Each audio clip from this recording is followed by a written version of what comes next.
할렐루야. 오늘도 이 새벽에 주님을 찾고자 나오신 성도님들을 주님의 이름으로 축복하고 환영합니다. 함께 이 시간 기도하며 예배 자리로 나가겠습니다. 함께 기도하겠습니다.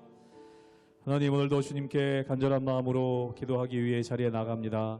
저희가 기도하는 모든 기도 제목들 가운데 주의 성령으로 응답하여 주시고 우리의 뜻이 아닌 하나님의 뜻이 이루어지는 우리의 삶이 되게 하여 주시옵소서.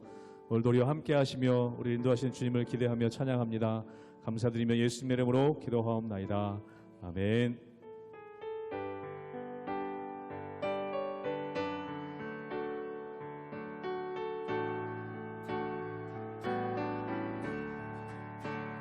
내 모든 소원 기도의 제목 예수님 남기 원합니다. 예수님 영상 나 입기 위해 세상에 보았기 전에 예수님 남기 내가 원하네. 날 구원하신 예수님을 내 마음속에 지금 넣어사 주님의 영상 잊히소서. 무한한 사랑 풍성한 긍휼 슬픈 자 위로하시는 주 길 잃은 죄인 부르는 예수 그 영상 담게 없소서. 예수님 남기 내가 원하네. 날 구원하신 예수님을 내 마음속에 지금 넣어사 주님의 영상 잊히소서. 겸손한 예수 거룩한 주님 원수의 멸시 참으시사 우리를 위해 고난을 받은 구주를 담게 없소서. 예수님 남기 내가 원하네. 날 구원하신 예수님을 내 마음속에 지금 넣어사 주님의 영상 잊히소. 예수님 남기 예수님 남기 내가 원하네. 날 구원하신 예수님을 내 마음속에 지금 넣어사 주님의 영상 잊히소서.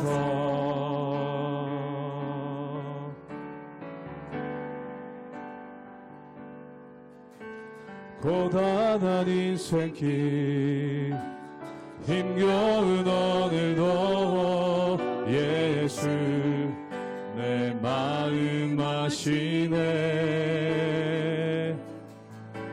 지나간 아픔도 마주할 세상도 예수 내 마음 아시네. 한 번 더 고백합니다. 고단한 인생길 고단한 인생길 힘겨운 오늘도 예수 내 마음 아시네.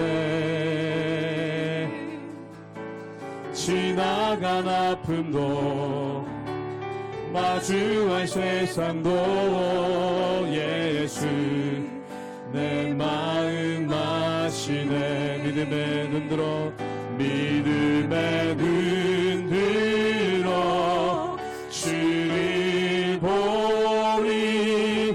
이 또한 지나가리라. 주어진 내 삶의 시간 속에 주의 뜻 알게 하소서. 2절로 고백합니다. 하루를 살아도 하루를 살아도 기쁨으로 가리. 예수 늘 함께 하시네. 후회도 염려도 온전히 맡기리. 예수 늘 함께 하시네. 믿음의 눈 들어, 믿음의 눈 들어 주를 보리. 이 또한 지나가리라. 주어진 내 삶의 시간 속에 주의 뜻 알게 하. 믿음의 눈 들어 주를 보리. 믿음의 눈 들어 주를 보리. 이 또한 지나가리라. 주어진 내 삶의 시간 속에 주의 뜻 알게. 우리 목소리 높여 믿음의 눈 들어 주를 보리. 믿음의 눈 들어 주를 보리. 이 또한 지나가리라. 주어진 내 삶의 시간 속에 주의 뜻 알게 하소서.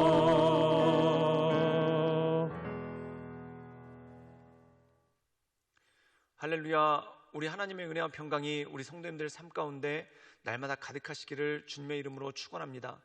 성도는 누구인가? 하늘에 속한 사람입니다. 즉 땅에 살고 있지만 하늘에 속한 사람이 바로 성도라는 것이죠. 그래서 성도는 하늘을 바라보며 주님을 노래하고 주님을 기뻐합니다. 그리고 이 땅에 살아가는 동안 하나님의 나라가 내 삶 가운데 임하기를, 또한 하나님의 영광이 내 삶 가운데 임하기를 소망하며 나가는 사람들, 이 사람들이 바로 성도들이고 하나님의 백성들의 모습이라는 것이죠. 이 요한계시록이 써졌을 때는 참 어두운 시대입니다. 여러 가지 혼란도 있었고, 또한 그 혼란으로 말미암아 교회와 성도들이 많은 핍박과 박해를 받는 그러한 모습이 그 가운데 있었습니다. 그런데 그럼에도 불구하고 성도들은 어떤 사람인가? 하늘을 바라보는 사람이다. 즉 하나님께서 주시는 비전과 꿈을 가지고 우리의 삶을 이겨나가는 사람들, 그 사람들이 바로 성도고 하나님께서 기뻐하시는 모습이 그 가운데 있는 것이죠. 오늘 말씀 가운데 보면은 4장은 천상의 예배가 나옵니다.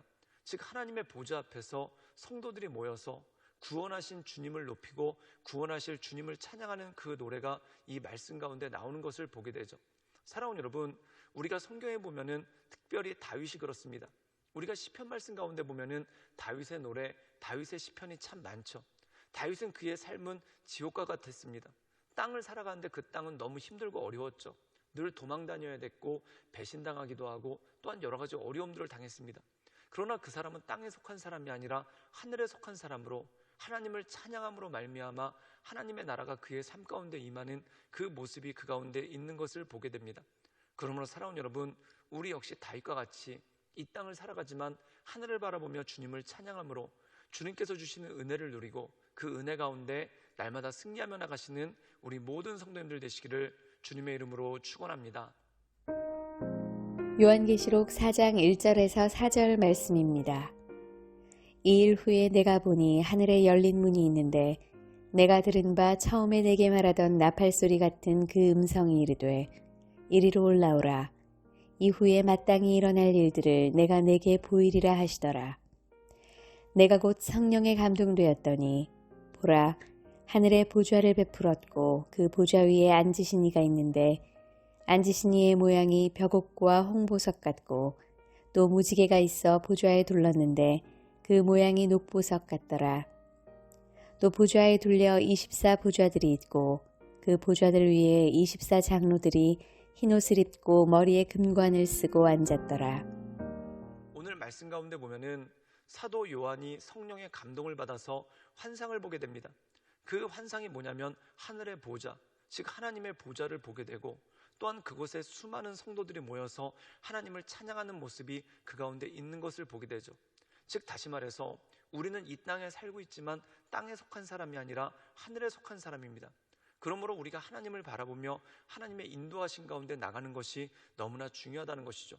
그리고 우리가 이 세상에 살아가는 것이 하늘의 뜻을 이 땅에서 이루며 하나님의 나라가 내 삶 가운데 확장됨으로써 우리가 온전함으로 살아가는 그 모습이 너무나 중요하다는 것입니다.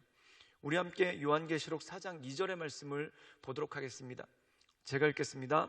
내가 곧 성령에 감동되었더니 보라, 하늘의 보좌를 베풀었고 그 보좌 위에 앉으신 이가 있는데, 오늘 말씀 가운데 보면 그가 성령에 감동되었습니다. 성령에 감동되니까 이 땅의 어려움과 또한 이 땅의 고난이 보이는 것이 아니라 하나님이 보이더라는 겁니다. 그리고 하나님의 영광과 하나님의 보좌가 그 가운데 보였다는 것이죠. 우리가 성경에 보면은 이스라엘 백성들이 출애굽을 합니다. 그들에게 주어진 현실을 바라보면은 앞에는 홍해 바다가 가로막혀 있고 또한 뒤에는 애굽의 군병들이 그들을 추격해 옵니다. 정말 말 그대로 진퇴양난, 이러지도 못하고 저러지도 못하고 앞으로 나가도 죽고 뒤로 물러가도 죽는 그러한 어려운 상황입니다. 그런데 그때 모세는 누구를 보았는가? 하나님을 보았다는 겁니다. 그러므로 너희는 가만히 있어 오늘날 너희를 위해 일하시는 하나님의 구원을 보라. 즉 하나님께서 그 진퇴양난의 상황에서 우리를 구원하시고 우리를 붙잡아 주신다는 것이죠. 우리가 이 세상 살아갈 때 절망하는 이유가 무엇입니까? 진퇴양난이에요. 그런데 시간은 점점점 다가와요. 내가 뭘 할 수가 없습니다. 그런데 우리가 주 앞에 기도하며 나갈 때 어떤 일이 벌어질까요? 고린도 후서에서는 이렇게 말씀하고 있습니다. 한 길을 막으시면 능히 피할 길을 내사 우리로 모든 것을 이기게 하신다. 즉 하늘에 속한 사람은 결국 이기게 된다는 것입니다. 즉 우리를 붙잡아 주시고 우리를 인도해 주신 하나님의 은혜가 있기 때문에 그렇다는 것이죠. 사도 요한은 반모섬에 있습니다. 반모섬은 말 그대로 해골섬이라고 부르는 곳입니다. 너무나 많은 사람들이 죽었고 그곳에 시체가 쌓여있기 때문에 해골섬이라고 불렸습니다. 거기는 탄광지대인데 그 노예들이 또는 여러 가지 사람들이 감옥 생활 대신에 거기서 탄광에서 일했는데 너무 힘들어서 늘 죽어나간 사람들이 있었습니다. 정말 말 그대로 여러 가지 살아서는 힘든 지옥과 같은 노동이고, 그리고 죽어야지만 나갈 수 있는 것이 반모섬이죠. 게다가 이 당시에 사도 요한은 나이도 참 많았습니다.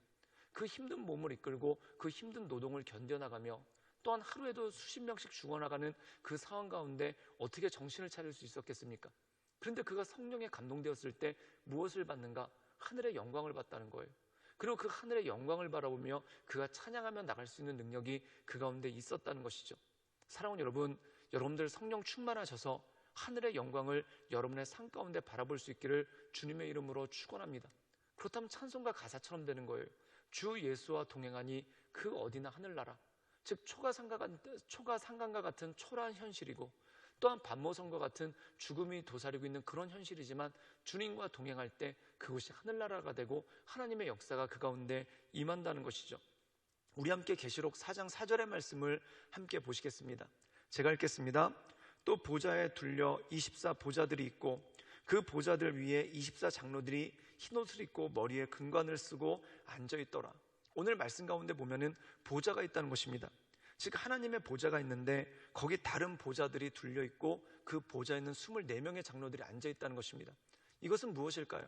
세상의 모든 권세들, 여기서 장로라는 것은 어떤 권세를 가진 사람들을 뜻합니다. 그 권세를 가진 사람들이 거기 둘러앉아서 결국 그 머리에 금관을 가졌는데 그것을 벗어서 경배하며 하나님께 나가는 그 모습이 그 가운데 있는 것을 보게 되죠. 하나님은 찬양받기에 합당하신 분, 그러므로 우리는 그분을 찬양하며 하나님의 은혜 가운데 나갈 수 있는 능력이 그 가운데 있는 것이죠. 사랑하는 여러분, 짐승들의 특징은 뭘까요? 짐승들은 땅을 바라보며 나갑니다. 그 땅을 바라보며 뭐 먹을 거 없나? 즉 그들에게 가장 큰 관심은 무엇을 먹을까, 무엇을 마실까에 대한 관심이 있죠. 그런데 사람은 어떻게 됩니까? 하늘을 바라보며 삽니다. 왜 하늘을 바라보며 살까요? 꿈이 있고 비전이 있기 때문에 그렇다는 것이죠. 그 꿈과 비전이 우리로 하여금 이 세상을 살아가게 하고 그것을 이끌어가게 하고 승리하게 할 수 있는 능력이 그 가운데 있는 것입니다. 사랑하는 여러분, 사람은 현실을 살고 있지만 결국 그 마음 가운데는 소망이 그로 하여금 오늘도 걸어가게 하고 오늘도 견디게 하고 오늘도 인내하게 하고 오늘도 살아가게 하는 능력이 그 가운데 있죠. 만약에 소망이 없는데 현실이 너무 편안하다, 그럼 그는 타락할 수밖에 없습니다. 쾌락에 빠질 수밖에 없습니다. 그러나 현실이 고달프더라도 그에게 소망이 있다. 그럼 늘 그는 믿음과 인내함을 가지고 나갈 수 있는 능력이 그 가운데 주어지는 것이죠. 그러므로 사랑하는 여러분, 늘 성령 충만하여서 소망을 바라보며 주님께서 주시는 비전 가운데 그 인도하신 가운데 날마다 온전함으로 나가시는 그런 모든 성도님들 되시기를 주님의 이름으로 축원합니다. 그것이 바로 성도가 이 세상을 살아가는 능력이고 그것이 힘이라는 것이죠. 그러므로 주님의 말씀 가운데 날마다 승리하며 나가시는 우리 모든 성도님들 되시기를 주님의 이름으로 축원합니다. 함께 기도하시겠습니다. 사랑이 많으신 주님, 우리가 날마다 주님을 바라보며 주님의 은혜 가운데 나갑니다. 우리가 사는 삶이 광야와 같지만 오직 주님만을 신뢰함으로, 주님만을 바라봄으로, 주님께서 주시는 소망으로, 또한 성령께서 우리에게 주시는 힘으로 우리가 이 광야 같은 거리를 한 걸음 한 걸음 걸어갑니다. 주님, 살아가는 삶이 고달프지만 인내하게 하시고, 또한 단지 죽지 못해 사는 삶이 아니라 소망을 주시는 그 주님의 은혜 가운데 기쁨으로 이 세상을 살아갈 수 있도록 주여 우리 가운데 역사하여 주시고 힘을 더하여 주시옵소서. 예수님의 이름으로 감사하며 기도드리옵나이다. 아멘.